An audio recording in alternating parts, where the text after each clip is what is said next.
যেটা গোয়ার ছিল যে প্রাথমিক সহকারী শিক্ষক 2010 সালে ছিল। আমরা এই ম্যাথটারও সমাধান করব সেম প্রসেসে। আমরা হচ্ছে যে প্রথমে সংখ্যাগুলো তুলে নিব। উপরে হচ্ছে 0.1 গুণন হচ্ছে যে 1.1 গুণন হচ্ছে 1.2, ভাগ হচ্ছে যে 0.01 গুণন হচ্ছে যে 0.2। তাহলে আমাদের প্রথম কাজ কি? আমাদের প্রথম কাজ হচ্ছে যে আমরা দেখব যে উপরে আর নিচে হচ্ছে যে দশমিকের পরের ঘর মিল আছে কিনা। যদি মিল থাকে তাহলে কিছু করতে হবে না, যদি মিল না থাকে তাহলে যেখানে কম সেইখানে আমরা শূন্য বসাবো।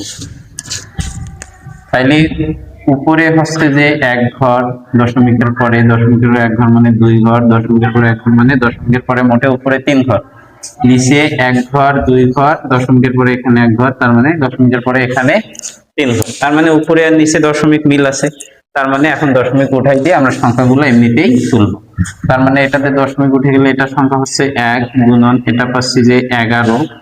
এখানে এই যে এইভাবে আমরা নিব, এখানে হচ্ছে যে মানে দশমিকটা চিন্তা করবো যে নাই, দশমিক না থাকলে এটা কত হচ্ছে 11।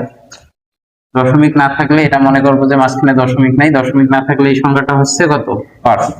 তাহলে সেম প্রসেসে নিচেও নিব, নিচে সামনে শূন্য শূন্যর দাম নাই, তার মানে এটা হচ্ছে কত 1, সামনে যেহেতু শূন্যর দাম নাই তার মানে এটা হচ্ছে কত 2।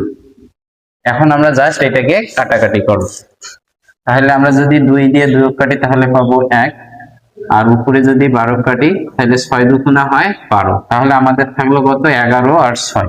তাহলে 11 আর 6 যদি গুণ করি তাহলে কত পাবো? আমরা জানি 6 11 হচ্ছে কত 66। বা এরকম করে করতে পারেন 6 কে 6 6 কে 6, অর্থাৎ আমরা পাইলাম 66। তাহলে সঠিক অ্যান্সার এটা হচ্ছে কত 66।